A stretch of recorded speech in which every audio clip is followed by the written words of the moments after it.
Langsung dibuka sama Bude Ani lemari itu, karena nggak ada, kosong. Mana dek? Nggak ada mayat di sini. Kamu tuh gara-gara kecapean makanya lihatnya enggak, kata Bude Ani lagi kayak gitu kan.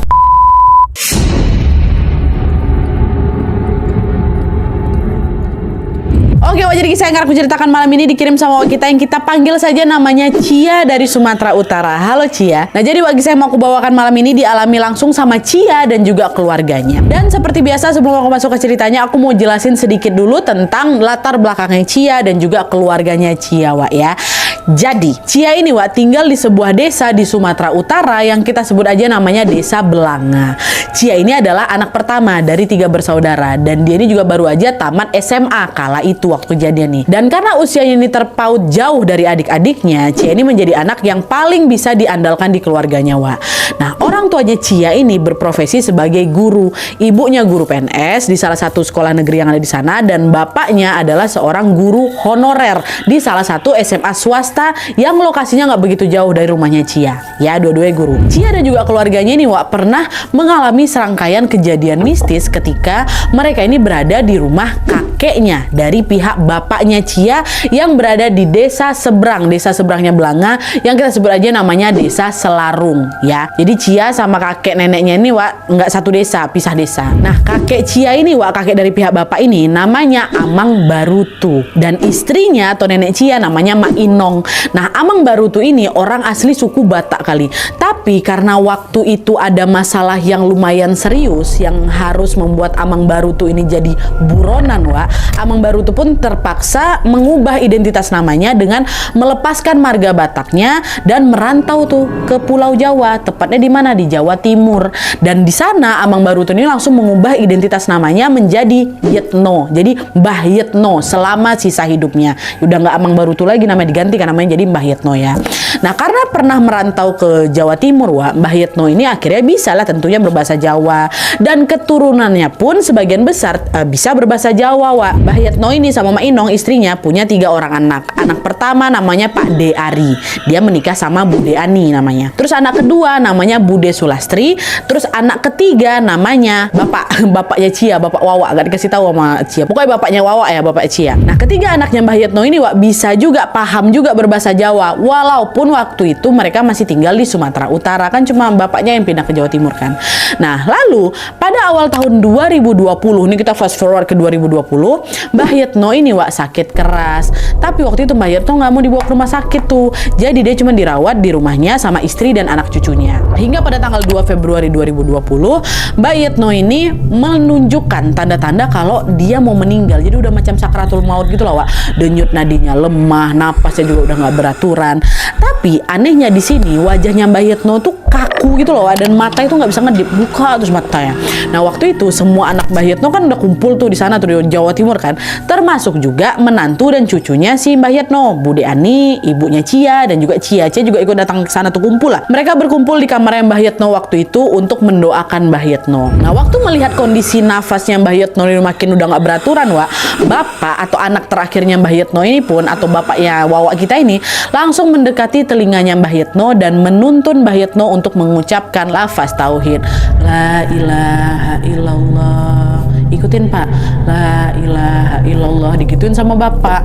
Tapi meskipun mulutnya Mbah Yetno ini kan kebuka, Wak, dia nggak ngerespon apapun. Mbah Yetno cuma diam aja dengan mata yang masih terbuka, nggak berkedip sama sekali tuh. Di sisi lain, Mak Inong, neneknya Wawa, istrinya Mbah Yetno ini duduk juga di dekatnya Mbah Yetno. Tapi situ Mak Inong diam aja, Wak. Dia diam aja sambil dipandanginya kakek aku tuh Nadia. Mulutnya bungkam, pandangannya lurus menatap wajah Mbah Yetno, kosong macam menatap kosong gitulah pokoknya. Tapi waktu itu nggak ada yang begitu memperhatikan keanehan dari Mak Inong, Wak, karena semuanya kan fokus mendoakan Mbah Yetno kan, atau Amang Barutu nih, ha. Setelah beberapa waktu berlalu, mereka ngerasa kalau kondisinya Mbah Yetno ini macam nggak betul, Wak. Macam kok yang dilihat sama keluarga Cia ya waktu itu kok macam ada yang ngehambat kepergiannya Mbah gitu loh, macam udah sakratul maut tapi kok nggak pergi-pergi kayak gitulah. Nah, di tengah kekhawatiran itu Pak De Ari, anak sulungnya Mbah Yetno ini langsung bilang, apa kita panggil Mbah Jubuh aja ya, kata Mbah Jubuh ini orang pintar di situ, Wak.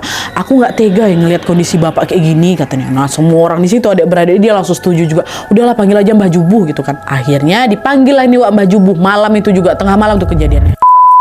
Adalah tuh datanglah dua Mbah Jubuh ke rumahnya Mbah Yetno sekitar jam 2 malam. Kejadian waktu itu udah malam, Wak.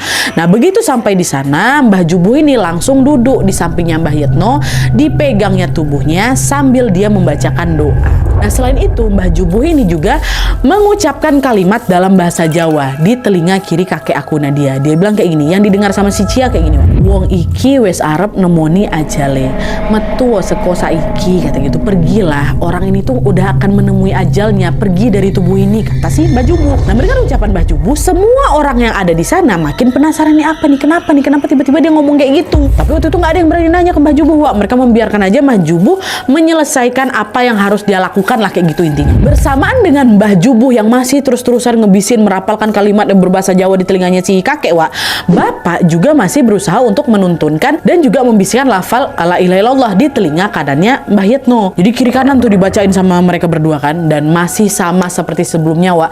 Mbah Yetno ini tetap tidak merespon apapun. Dia masih diam aja dengan matanya yang tidak berkedip. Hingga akhirnya orang-orang yang ada di sana pun mulai membacakan Yasin dan juga tahlil, Wak.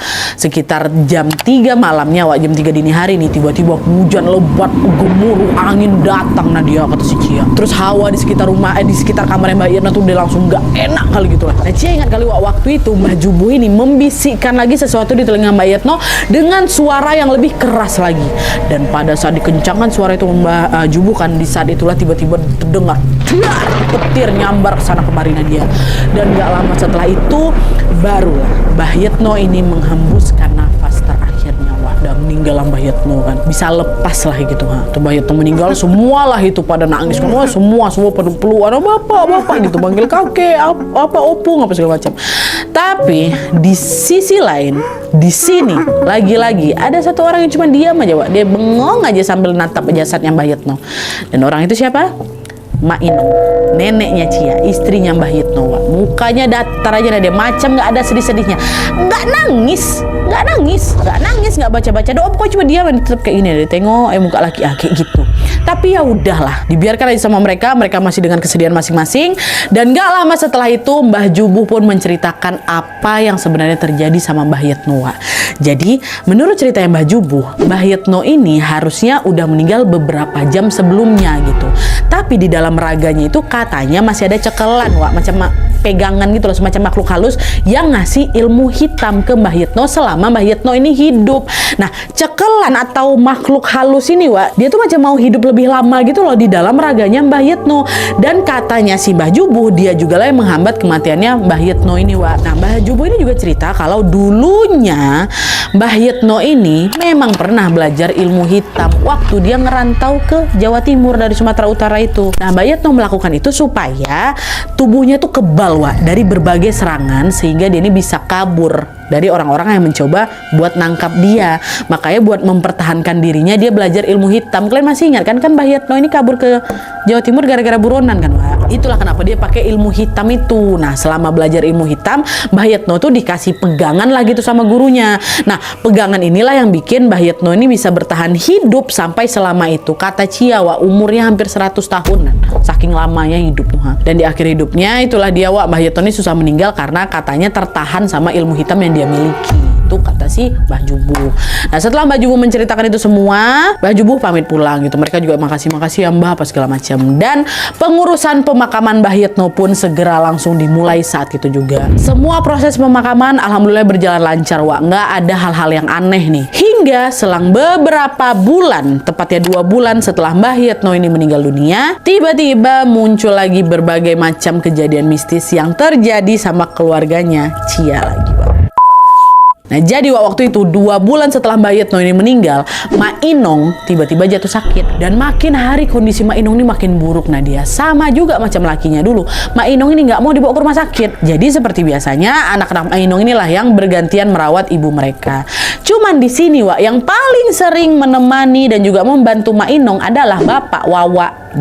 Hingga suatu ketika waktu lagi ngejagain Mak Inong ini, Bapak dengar kalau Mak Inong ini ngomong sesuatu yang nggak biasa. Mak Inong tiba-tiba ngeluh, parau suaranya, dia bilang, ada mayat di lemariku.